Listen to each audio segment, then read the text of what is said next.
Thank you, President Trump. Thanks a lot. Howdy, my friends.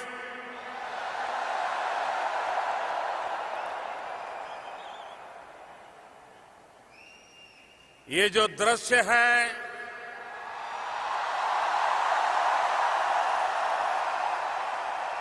ये जो माहौल है, ये अकल्पनीय है।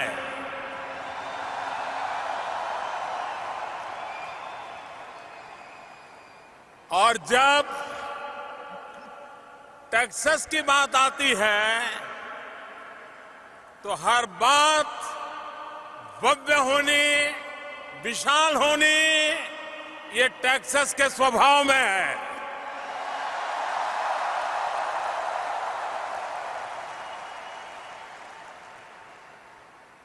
आज टेक्सास की स्पिरिट यहां भी रिफ्लेक्ट हो रही है। इस अपार जनसमूह की उपस्थिति केवल अरिथमेटिक तक ही सीमित नहीं है। आज हम यहां एक नई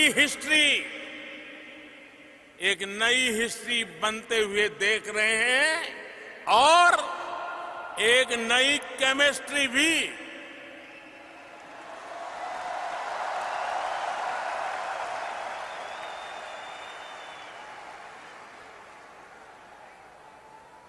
एनआरजी की ये एनर्जी भारत और अमेरिका के बीच बढ़ती सिनर्जी की गवाह है।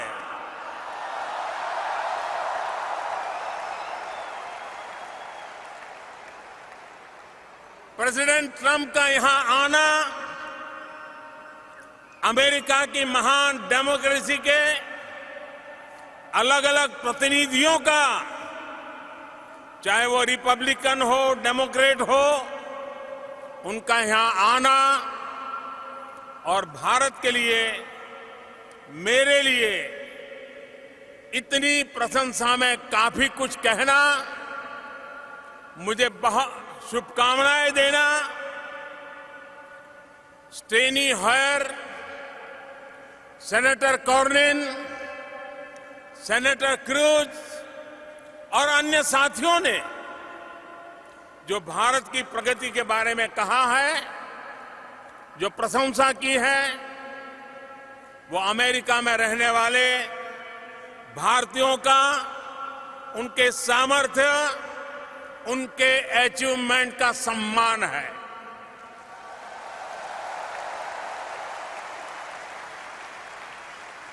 $130 करोड़ यानी 1.3 बिलियन भारतीयों का ये सम्मान है।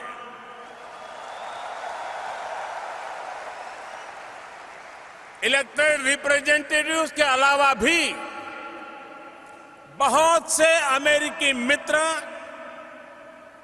आज यहां इस कार्यक्रम में आए हैं। मैं हर हिंदुस्तानी की तरफ से सभी का हृदय से स्वागत करता हूं। मैं इस कार्यक्रम के आयोजकों को भी बधाई देता हूं। मुझे बताया गया है कि इसके लिए बड़ी संख्या में लोगों ने रजिस्ट्रेशन कराया था, लेकिन जगह की कमी के कारण हजारों लोग यहां नहीं आ पाए। जो लोग यहां नहीं आ पाए, मैं व्यक्तिगत रूप से उनसे क्षमा मांगता हूं।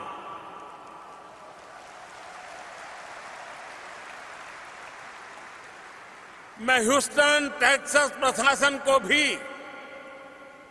उनकी भी भरी भरी प्रशंसा करूंगा, जिसने 2 दिन पहले अचानक बदले मौसम के बाद इतने कम समय में हालात को संभाला व्यवस्थाओं को चुस्त दुरुस्त किया और जैसा कि प्रेसिडेंट ट्रंप कह रहे थे, ये सिद्ध किया कि ह्यूस्टन इज स्ट्रांग।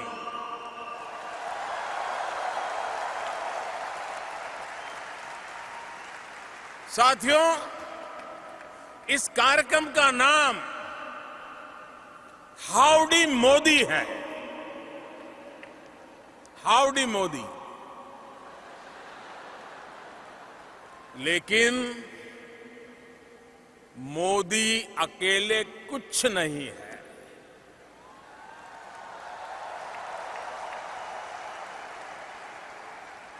मैं 130 करोड़ भारतीयों के आदेश पर काम करने वाला एक साधारण व्यक्ति हूं।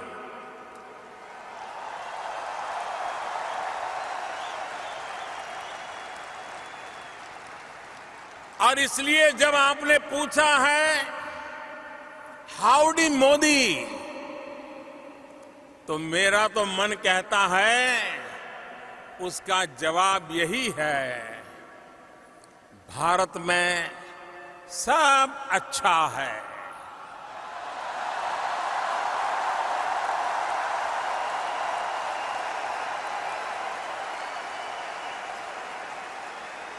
सब चंगासी, बधाज मजामा छे।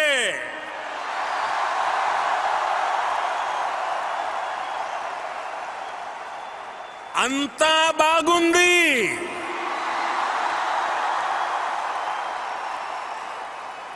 एल्ला चेन्नागिरे,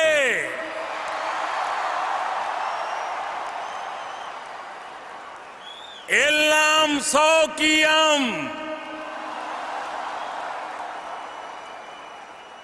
सर्वछान चालले आहे।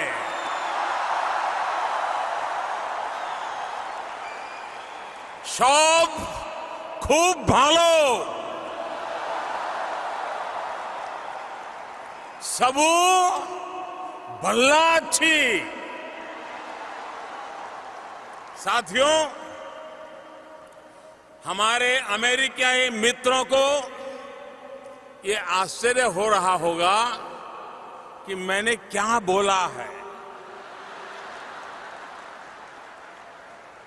प्रेसिडेंट ट्रंप और मेरे अमेरिकी मित्रों, मैंने इतना ही कहा है, एवरीथिंग इज फाइन।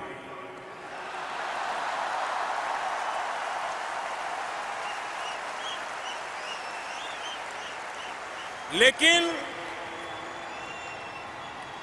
भारत की कुछ अलग अलग भाषाओं में हमारी लिबरल और डेमोक्रेटिक सोसाइटी की बहुत बड़ी पहचान है। ये हमारी भाषाएं सदियों से हमारे देश में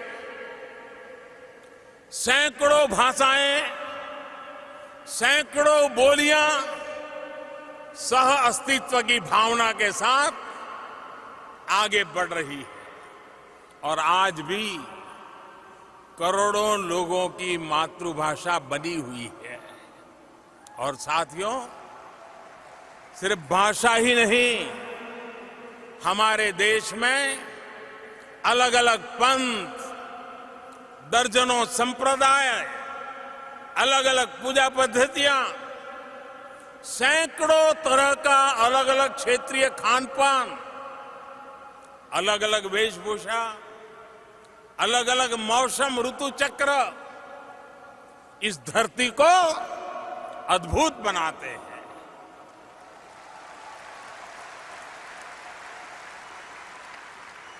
विविधता में एकता,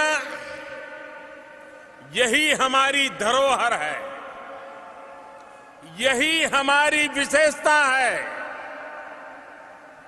भारत की यही डायवर्सिटी हमारी वाइब्रेंट डेमोक्रेसी का आधार है, यही हमारी शक्ति है, यही हमारी प्रेरणा है। हम जहां भी जाते हैं,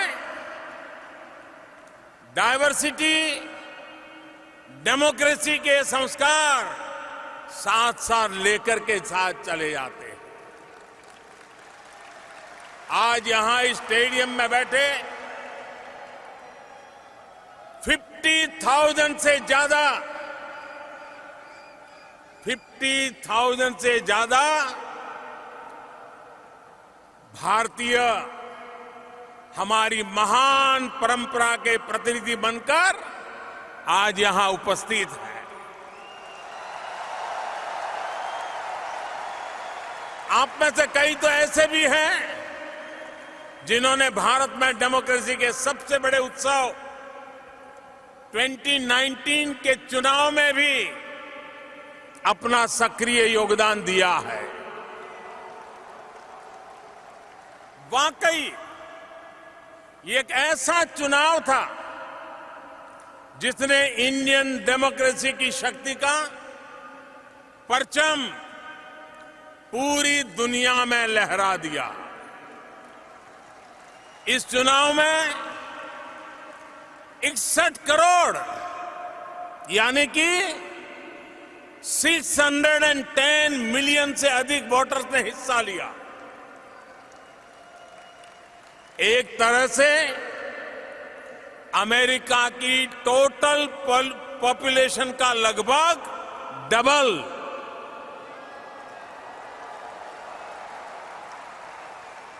इसमें भी 8 करोड़ यानी 80 मिलियन युवा तो ऐसे हैं जो फर्स्ट टाइम वोटर थे।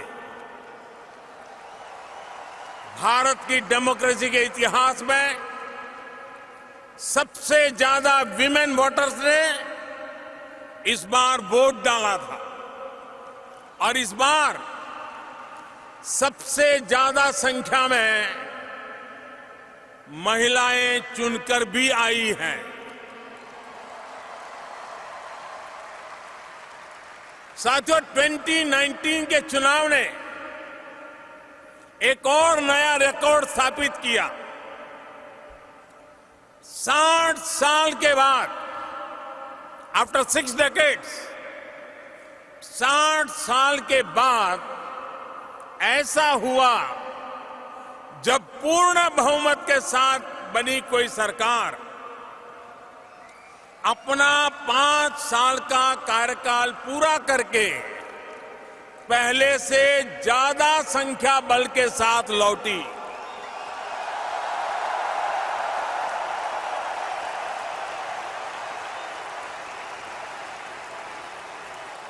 ये सब आखिर क्यों हुआ?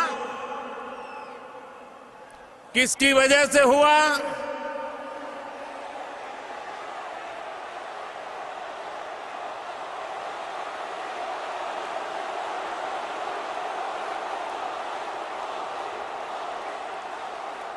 जी नहीं, मोदी की वजह से नहीं हुआ, ये हिंदुस्तान वासियों के कारण हुआ है।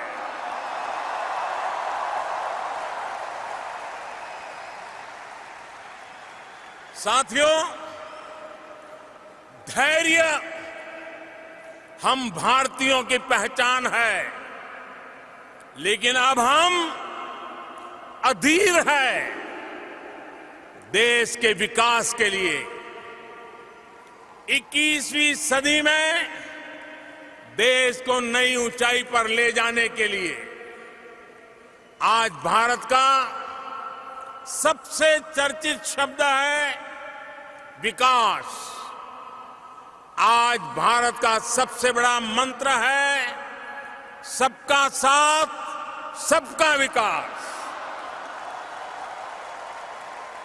आज भारत की सबसे बड़ी नीति है जन भागीदारी, पब्लिक पार्टिसिपेशन। आज भारत का सबसे प्रचलित नारा है संकल्प से सिद्धि। और आज भारत का सबसे बड़ा संकल्प है new India.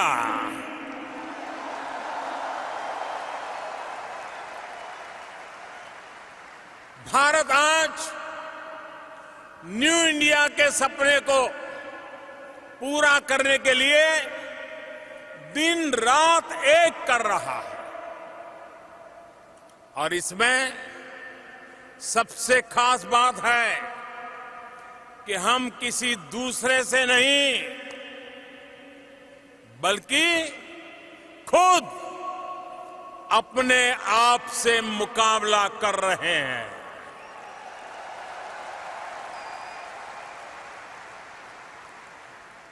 We are challenging ourselves. We are changing ourselves. साथियों, आज भारत पहले के मुकाबले और तेज गति से आगे बढ़ना चाहता है। आज भारत कुछ लोगों की इस सोच को चैलेंज कर रहा है, जिनकी सोच है कुछ बदल ही नहीं सकता है।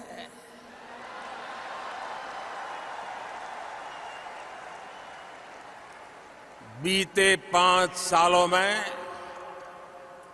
130 करोड़ भारतीयों ने मिलकर हर क्षेत्र में ऐसे नतीजे हासिल किए हैं जिनकी पहले कोई कल्पना भी नहीं कर सकता था।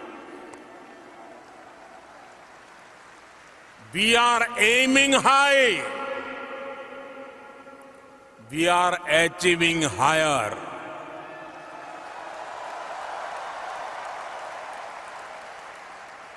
भाइयों और बहनों, 7 दशकों में देश का रूरल सैनिटेशन 38% पहुंचा था। 5 साल में हमने 11 करोड़ यानी 110 मिलियन से ज्यादा शौचालय बनवाए। आज रूरल सैनिटेशन 99% पर है।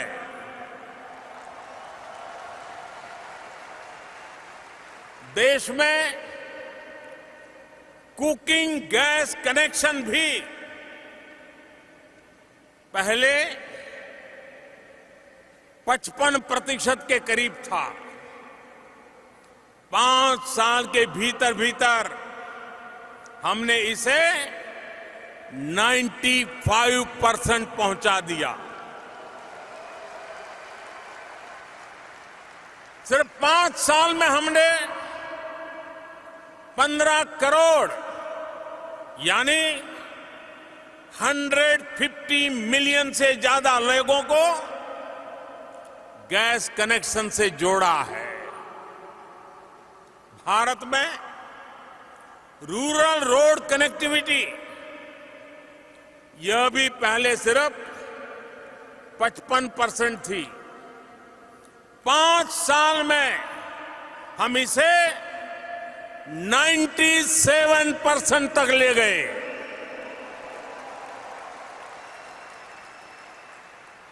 सिर्फ 5 साल में हमने देश के ग्रामीण इलाकों में 2 लाख किलोमीटर यानी 200,000 किलोमीटर से ज्यादा सड़कों का निर्माण किया है।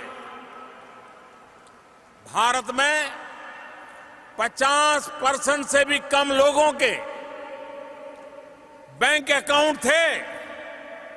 आज 5 साल में लगभग 100% परिवार बैंकिंग व्यवस्था से जुड़ चुके हैं।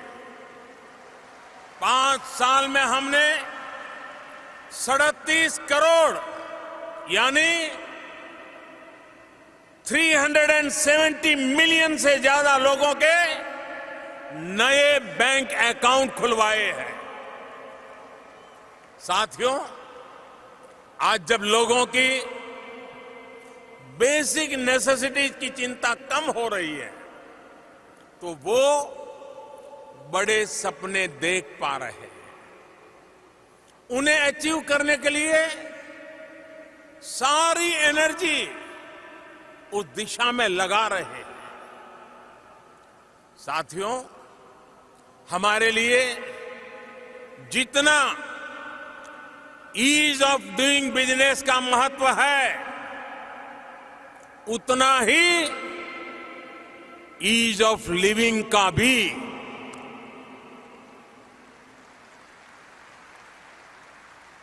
और उसका रास्ता है एम्पावरमेंट। जब देश का सामान्य मानवी एम्पावर होगा तो देश का सोशल और इकोनॉमिक डेवलपमेंट बहुत तेज गति से आगे बढ़ेगा। मैं आपको आज एक उदाहरण देता हूं। साथियों, आजकल कहा जाता है data is the new oil. आप ह्यूस्टन के लोग ऑयल की जब बात आती है तो इसका मतलब भली भांति जानते हैं। मैं इसमें यह भी जोड़ूंगा कि data is the new gold. Industry for 4.0 का तो सारा फोकस ही डेटा पर है। अगर पूरी दुनिया में, जरा गौर से सुनिए, अगर पूरी दुनिया में सबसे कम कीमत पर डेटा कहीं उपलब्ध है तो वो देश है भारत।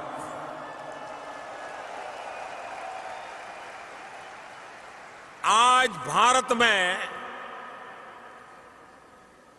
1 GB डेटा की कीमत है सिर्फ 25 to 30 सेंट के आसपास, यानी $1 का भी चौथाई हिस्सा।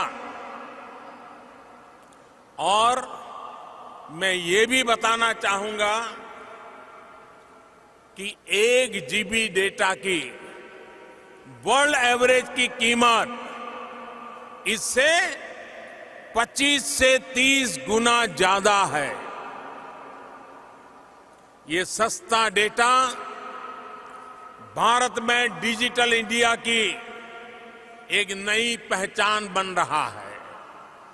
सस्ते डेटा ने भारत में गवर्नेंस को रीडिफाइन भी किया है। आज भारत में सेंट्रल गवर्नमेंट और स्टेट गवर्नमेंट्स की करीब करीब 10,000 सर्विसेज ऑनलाइन उपलब्ध है।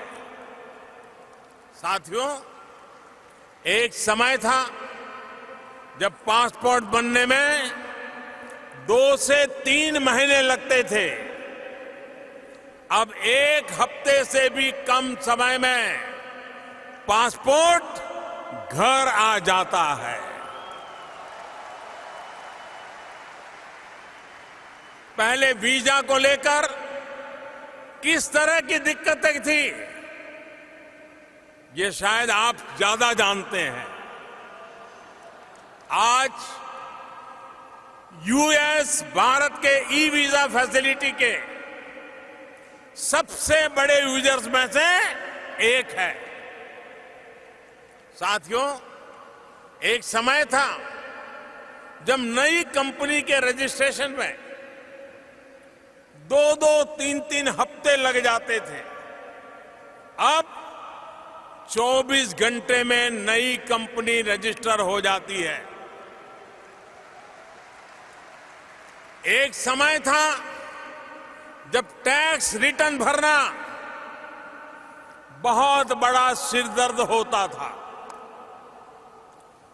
टैक्स रिफंड आने में महीनों लग जाते थे। अब जो बदलाव आया है वो सुनेंगे तो आप चौंक जाएंगे। इस बार 31 अगस्त को एक दिन में, मैं सिर्फ एक दिन की बात कर रहा हूं, एक दिन में करीब 50 लाख यानी 5 मिलियन लोगों ने अपना इनकम टैक्स रिटर्न ऑनलाइन भरा है। यानी सिर्फ एक दिन में ही 50 लाख रिटर्न, यानी ह्यूस्टन की कुल पॉपुलेशन के भी डबल से ज्यादा। और दूसरी सबसे बड़ी बात, जो टैक्स रिफंड महीनों में आता था, वो अब हफ्ते 10 दिन में सीधे बैंक में ट्रांसफर हो जाता है। भाइयों और बहनों, तेज विकास का प्रयास कर रहे किसी भी देश में अपने नागरिकों के लिए वेलफेयर स्कीम्स आवश्यक होती है। जरूरतमंद नागरिकों के लिए वेलफेयर स्कीम चलाने के साथ साथ नए भारत के निर्माण के लिए कुछ चीजों का फेयरवेल भी दिया जा रहा है।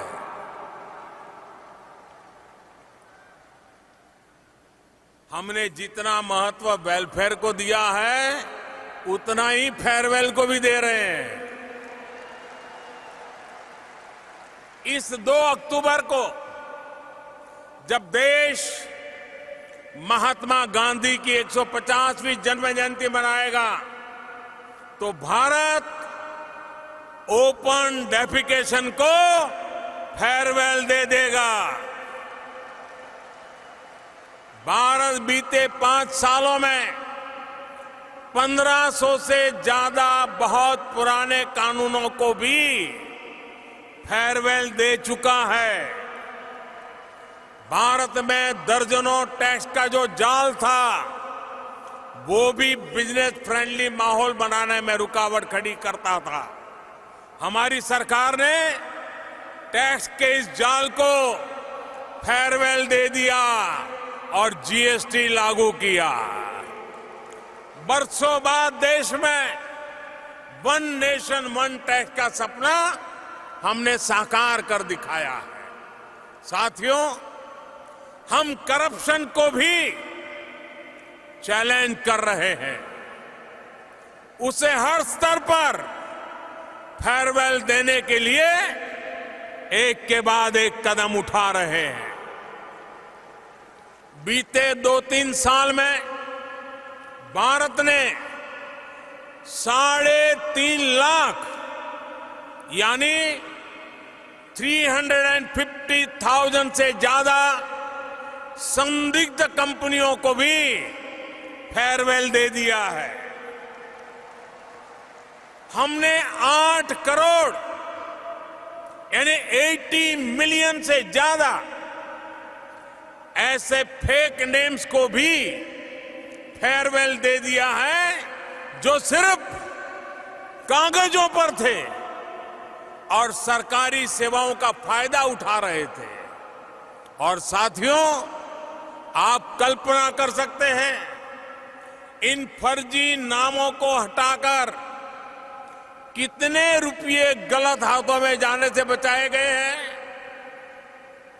करीब करीब 1.5 लाख करोड़ रुपए, यानी तकरीबन 20 बिलियन यूएस डॉलर्स एक देश में, हम देश में एक ट्रांसपेरेंट इकोसिस्टम बना रहे हैं, ताकि विकास का लाभ हर भारतीय तक पहुंचे। और भाइयों बहनों, एक भी भारतीय विकास से दूर रहे, ये भी भारत को मंजूर नहीं है। देश के सामने 70 साल से एक और बड़ा चैलेंज था, जिसे कुछ दिन पहले भारत ने फेयरवेल दे दिया है।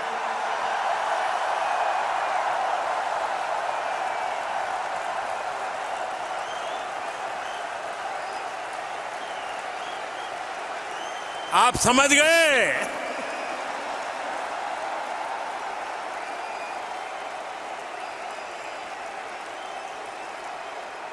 ये विषय है आर्टिकल 370 का।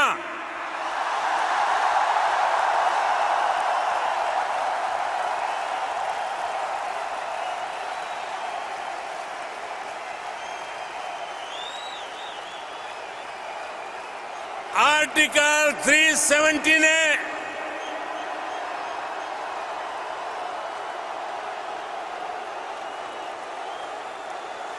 आर्टिकल 370 ने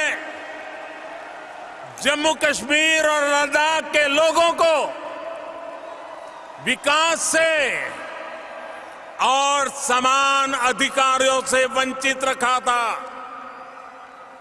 इस स्थिति का लाभ आतंकवाद और अलगाववाद बढ़ाने वाली ताकतें उठा रही थी। अब भारत के संविधान ने जो अधिकार बाकी भारतीयों को दिए हैं, वही अधिकार जम्मू कश्मीर और लद्दाख के लोगों को भी मिल गए हैं।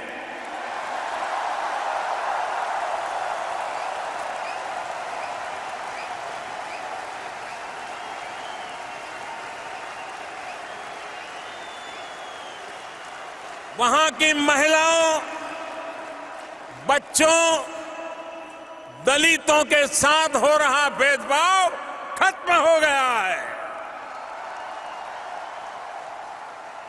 साथियों, हमारी पार्लियामेंट के अपर हाउस, लोअर हाउस दोनों में घंटों तक इस पर चर्चा हुई, जिसका देश और दुनिया में लाइव टेलीकास्ट हुआ। भारत में हमारी पार्टी के पास अपर हाउस यानी राज्यसभा में बहुमत नहीं है।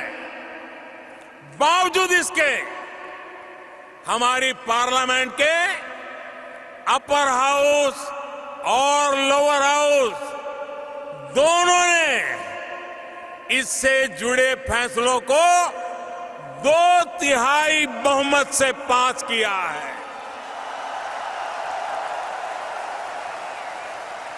मैं आप सबसे आग्रह करता हूं, हिंदुस्तान के सभी सांसदों के लिए स्टैंडिंग ओवेशन हो जाए।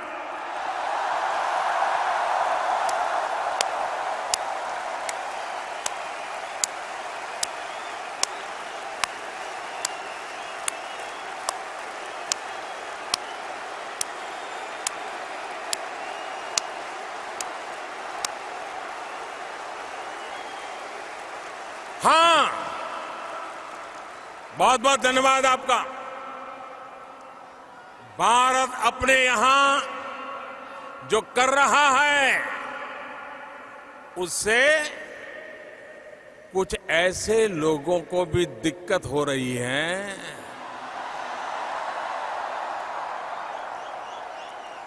जिनसे खुद अपना देश संभल नहीं रहा है।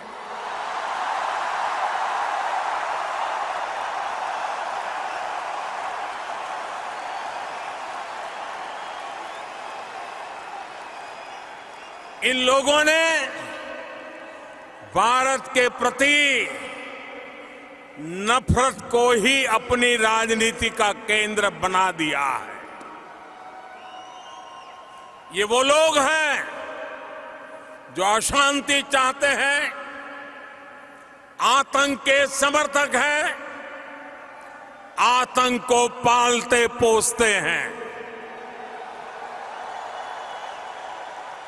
उनकी पहचान सिर्फ आप नहीं, पूरी दुनिया अच्छी तरह जानती है।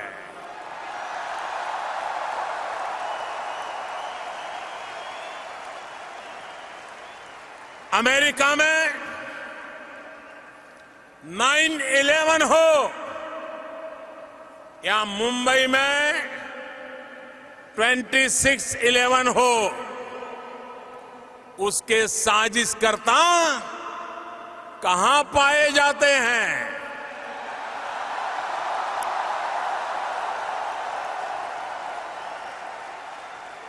साथियों, अब समय आ गया है कि आतंकवाद के खिलाफ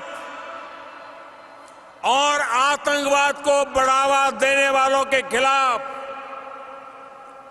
निर्णायक लड़ाई लड़ी जाए।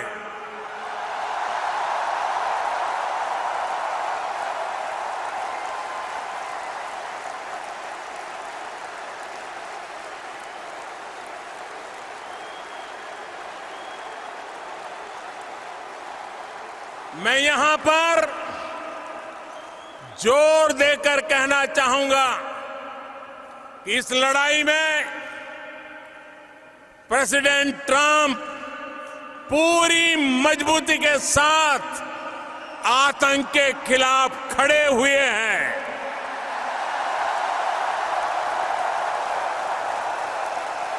एक बार आतंक के खिलाफ लड़ने का राष्ट्रपति ट्रंप का जो मनोबल है, हम सब मिलकर के उनको भी स्टैंडिंग ओवेशन देंगे।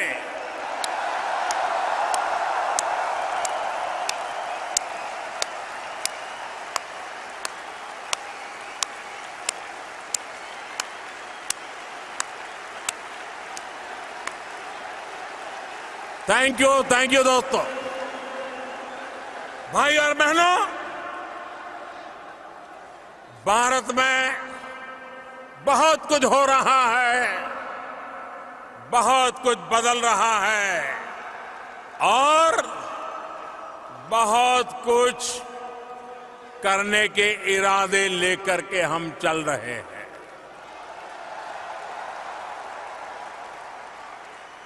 हमने नए चैलेंजेस तय करने की, उन्हें पूरा करने की एक जीत ठान रखी है।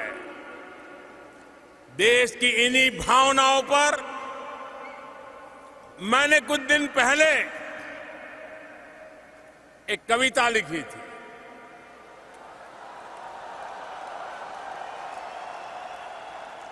उसकी 2 पंक्ति सुना रहा हूं आज। अभी तो समय नहीं है, ज्यादा नहीं कहूंगा। वो जो मुश्किलों का अंबार है, वो जो मुश्किलों का अंबार है, वही तो मेरे हौसलों की मीनार है। वही तो मेरे हौसलों की मीनार है। साथियों, भारत आज चुनौतियों को टाल नहीं रहा, हम चुनौतियों से टकरा रहे हैं। भारत आज थोड़े बहुत इंक्रीमेंटल चेंज पर नहीं, समस्याओं के पूर्ण समाधान पर जोर दे रहा है। असंभव सी लगने वाली तमाम बातों को भारत आज संभव करके दिखा रहा है। साथियों, अब भारत ने $5 ट्रिलियन इकोनॉमी के लिए कमर कसी है। हम इंफ्रास्ट्रक्चर, इन्वेस्टमेंट और एक्सपोर्ट बढ़ाने पर जोर दे रहे हैं। हम पीपल फ्रेंडली, डेवलपमेंट फ्रेंडली और इन्वेस्टमेंट फ्रेंडली माहौल बनाते हुए आगे बढ़ रहे हैं।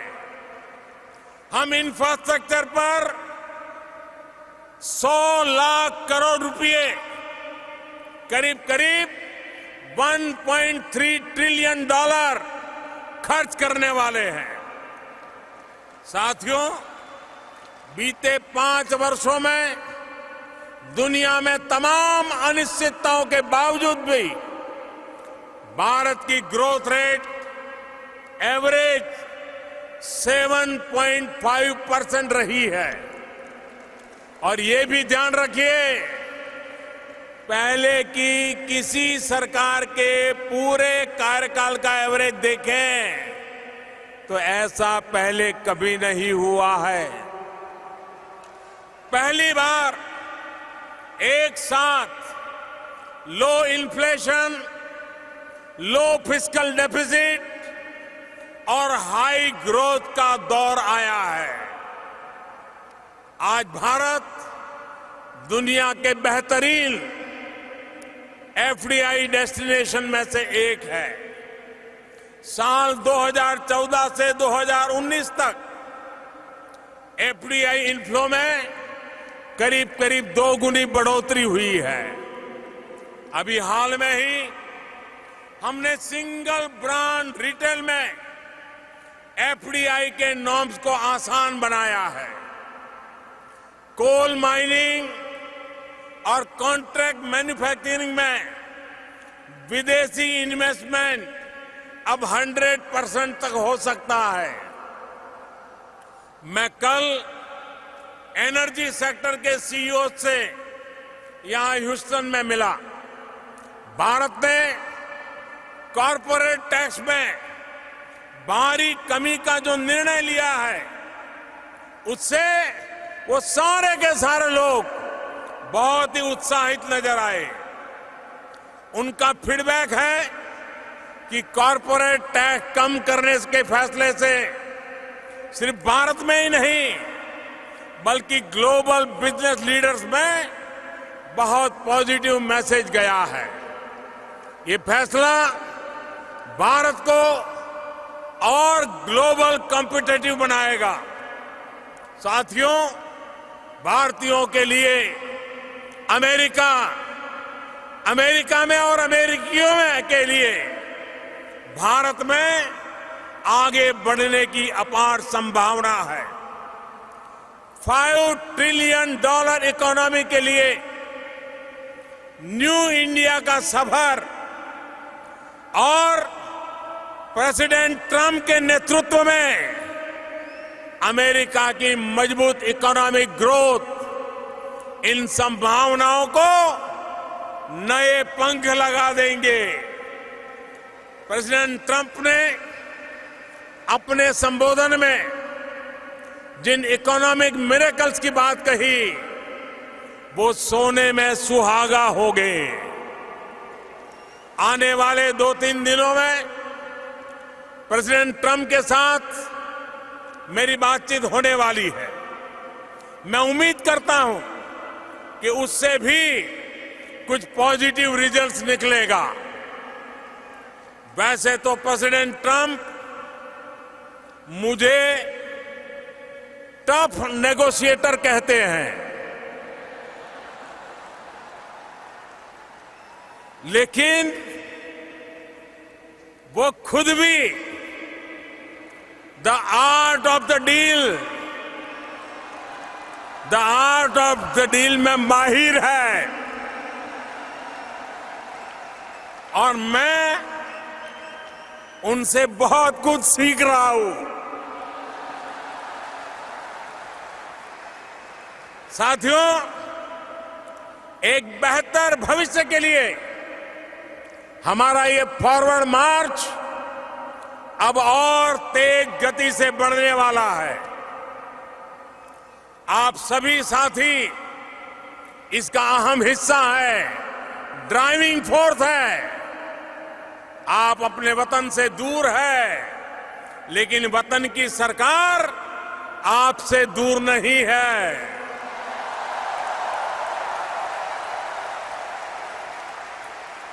बीते 5 वर्षों में हमने इंडियन डायस्पोरा से संवाद के मायने को और संवाद के तरीके दोनों बदल दिए हैं। अब विदेशों में भारत के दूतावास और काउंसलेट सिर्फ सरकारी कार्यालय नहीं, बल्कि आपके पहले साथी की भूमिका में है। विदेश में काम करने वाले साथियों के लिए उनके हितों की सुरक्षा के लिए भी सरकार लगातार काम कर रही है। मदद, ई-माइग्रेट, विदेश जाने से पहले प्री डिपार्चर ट्रेनिंग, प्रवासी भारतीयों की बीमा योजना में सुधार, सभी पीआईओ कार्ड को ओसीआई कार्ड की सुविधा, ऐसे तमाम कार्य किए गए हैं जिन्होंने प्रवासी भारतीयों को विदेश जाने से पहले और बाद में काफी मदद की है। हमारी सरकार ने इंडियन कम्युनिटी वेलफेयर फंड को भी मजबूत किया है। विदेश में कई नए शहरों में प्रवासी भारतीय सहायता केंद्र भी खोले गए हैं। भाई और बहनों, आज इस मंच से जो संदेश निकला है उसकी छाप 21वीं सदी में नई परिभाषाओं को जन्म देगी, नई संभावनाओं को जन्म देगी। हमारे पास समान लोकतांत्रिक मूल्यों की शक्ति है। दोनों देशों में नवनिर्माण के समान संकल्प है और दोनों का साथ हमें एक उज्जवल भविष्य की ओर जरूर ले जाएगा। मिस्टर प्रेसिडेंट, मैं चाहूंगा कि आप सब परिवार भारत आए, हम अपना और आप हमें अपना स्वागत करने का अवसर दें। हम दोनों की ये दोस्ती भारत अमेरिका के शेयर्ड ड्रीम्स और वाइब्रेंट फ्यूचर्स को नई ऊंचाई देगी। मैं राष्ट्रपति ट्रंप का अमेरिका की राजनीतिक, सामाजिक और बिजनेस से जुड़े तमाम लीडर्स को यहां आने के लिए फिर से एक बार हृदय से बहुत बहुत आभार व्यक्त करता हूं। टेक्सास की गवर्नमेंट, यहां के प्रशासन को भी बहुत बहुत धन्यवाद देता हूं। Thank you Houston, thank you America, may God bless you all. Thank you.